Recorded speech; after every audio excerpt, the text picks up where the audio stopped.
Hello दोस्तों, बिहार शिक्षक भर्ती अपने आप में इस समय बहुत जटिल होती जा रही है। जैसा कि आप सभी को पता है कि 1,70,000 पदों पर आपका बीपीएससी के द्वारा शिक्षक भर्ती की जानी है बिहार में। तो यहाँ पर 1,70,000 पदों पर जो आपकी भर्ती होने जा रही है, इतनी जटिल होती जा रही है, इतनी ज़्यादा इसमें लेटर्स जारी हो रहे हैं कि यहाँ पर संशोधन पे संशोधन आपके होते जा रहे हैं। देखिए यहाँ पर कितने संशोधन होंगे समझ में नहीं आ रहा है। विद्यार्थी भी सोचने लगा है कि आपका सिलेबस से ज्यादा तो यहाँ पर आपके लेटर्स जारी कर चुका है बीपीएससी। आप जानिए कितने संशोधन अब तक हो चुके हैं। मैं आपको बता दूं कि अब तक कुल आपके 10 संशोधन हो चुके हैं और आज आपका 11वां संशोधन देखने को मिला है। यानी अब तक कुल आपके 11 संशोधन हो चुके हैं।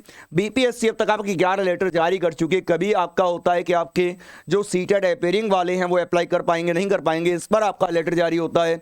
कभी जारी होता है कि आपके जितने भी अदर स्टेट्स वाले हैं वो इसमें अप्लाई कर पाएंगे नहीं कर पाएंगे। कभी आपकी डोमिसाइल नीति आपकी समाप्त कर दी जाती है। तो अभी आपका 11वां संशोधन आपका क्या हुआ है ये आपके लिए जानना बहुत महत्वपूर्ण है, क्योंकि ये है आपका बिल्कुल नवीनतम संशोधन जो कि आपका आज ही जारी हुआ है। तो यहां पर देखिए ये 11वां संशोधन आखिरकार है क्या, इसके विषय में बात करते हैं। तो यहां पर जो 11वां संशोधन है इसका संबंध है आपके आरक्षण से, जो कि आपको मिलना है आर्थिक रूप से कमजोर होने पर। अगर आप आर्थिक रूप से कमजोर परिवार से सम्मिलित अभ्यर्थी हैं बीपीएससी में, तो याद रखें कि आपको वहां पर मिलेगा आरक्षण। अब ये आरक्षण आपका कितने प्रतिशत होगा ये अभी तक आपका बिल्कुल क्लियर नहीं है ना। अब यहां पर ये आपको तभी मिलेगा जब आप बिहार के मूल निवासी होंगे।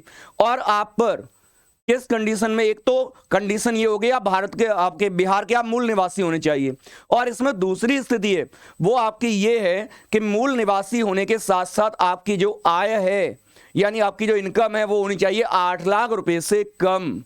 और ये 8 लाख रुपए से कम है ये आपका तय कर। तीसरा पॉइंट इसमें और भी है कि यहां पर आपको एसटी, एससी, एसटी या फिर आपका अन्य पिछड़ा वर्ग के माध्यम से किसी भी तरह का कोई आरक्षण प्राप्त ना हो रहा हो तो ही आरक्षण आपको प्राप्त हो पाएगा। यानी 3 पॉइंट्स इसमें भी उन्होंने रख दिए कि पहला आप बिहार के मूल निवासी होंगे तो ही आरक्षण मिल पाएगा, दूसरा 8 लाख से कम आपकी इनकम होनी चाहिए, और तीसरा क्या कि आपको अन्य कोई आरक्षण तो प्राप्त नहीं हो रहा है। अगर प्राप्त हो रहा है तो ये वाला आर्थिक रूप से कमजोर होने पर जो आरक्षण प्राप्त आपको होगा वो नहीं मिल पाएगा। अब यहां पर आर्थिक रूप से कमजोर होने पर यह तय किससे होगा, तो यहां पर आपको बता दें कि बेसिकली आपकी मंथली इनकम कितनी है ये आपका पुरुष या महिला के लिए अलग अलग आपके यहां पर प्रमाण पत्र हैं। बेसिकली अगर हम बात करें एक अनमैरिड यानी अविवाहित पुरुष अथवा अविवाहित महिला की, तो यहां पर अगर आप अविवाहित हैं तो आपके पिता की इनकम है वो डिसाइड करती है कि आप आर्थिक रूप से कमजोर हैं या नहीं है। तो यहां पर आपको अपने पिता का आय प्रमाण पत्र एवं पिताजी का मूल प्रमाण पत्र आपको लगा देना है, मूल निवास प्रमाण पत्र, जहां से आपका क्लियर हो जाएगा कि आप बिहार के मूल निवासी हैं एवं आपकी जो इनकम है ये आपकी 8 लाख से कम है, तो आपको यह आरक्षण मिल जाएगा।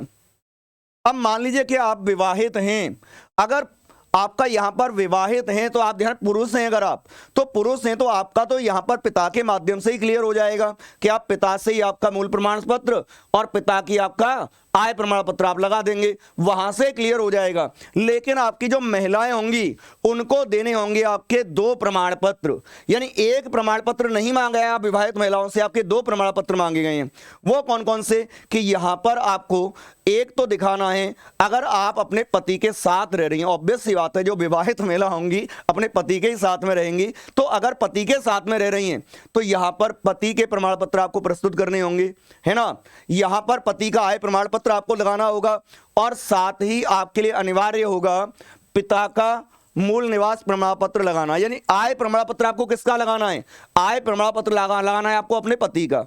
अगर आय प्रमाण पत्र का लगा रहे हैं तो यहां में मूल निवास प्रमाण पत्र आपको दोनों का लगाना होगा, अपना पति का भी लगाना है और आपको पिता का भी लगाना है। पिता का इसलिए ताकि पिता का मूल प्रमाण पत्र लगाने से मूल निवास आपका ये क्लियर हो सके कि आप बिहार के मूल निवासी रहे हैं। यानी कुल मिलाकर के विवाहित महिला जितनी भी हैं उन सभी को आपके 2-2 सर्टिफिकेट लगाने पड़ेंगे, एक पिता की तरफ से और एक पति की तरफ से, 2 आपके लगेंगे। तो यहां पर इस तरह की बहुत सारी चीजें यहां पर आपकी जारी हो रही हैं, एक से एक आपके नए नए संशोधन होते जा रहे हैं। विद्यार्थियों को समझ में नहीं आ रहा है कि आखिरकार ये हो क्या रहा है, चल क्या रहा है। एक पे एक लेटर्स आपके जारी होते जा रहे हैं और इस तरह के अभी यानी कितने संशोधन अभी और होंगे, चलिए देखते हैं। अभी सभी के गर्दन में बहुत कुछ छुपा हुआ है। हालांकि आप सभी लगातार इसकी तैयारी में लगे रहिए और सीटेट के करना अनिवार्य है आपके लिए। तो यहां पर आपको बता दें कि यहां पर 100% अगर आपका सीटेट क्लियर होगा उसमें 90% आपके मार्क्स होंगे। और आप अन्य क्षेत्रों से आ रहे हैं, मानी अदर स्टेट्स के आप अप्लाई कर रहे हैं, अदर स्टेट से अप्लाई कर रहे हैं, तो वहां पर 90 मार्क्स आपके होना कंपलसरी है। तो यहां पर आपकी इस दुविधा को खत्म करने के रिजल्ट गुरु लेकर के आया आपका मेंटरशिप प्रोग्राम, जहां पर आप मात्र 1999 फर्स्ट अटेम्प्ट में गारंटीड इस सीटेट की परीक्षा को क्रैक कर पाएंगे, वो भी 90+ मार्क्स के साथ में।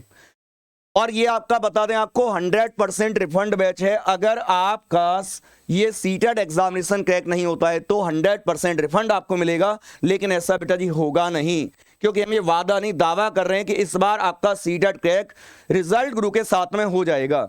तो यहां पर मेरी तरफ से अगर बीपीएससी के रिगार्डिंग आपने फॉर्म डाला है तो मेरी तरफ से आपको बहुत बहुत शुभकामनाएं। मैं चाहूंगा कि आप बीपीएससी में अपनी जगह सुनिश्चित करें, है ना। और यहां पर बिहार शिक्षक भर्ती में जितने भी आपके अभ्यर्थी हैं, बिल्कुल तन मन से जुट जाइए इस परीक्षा की तैयारी में। हालांकि ये संशोधन आप इन पे भी नजर रखिएगा, पता नहीं कब कौन सा संशोधन आ जाए, कब कौन सी दिक्कत हो। तो जितने भी आपके इसमें संशोधन हो रहे हैं उन सभी पर आपको एक नजर जमा करके रखनी है।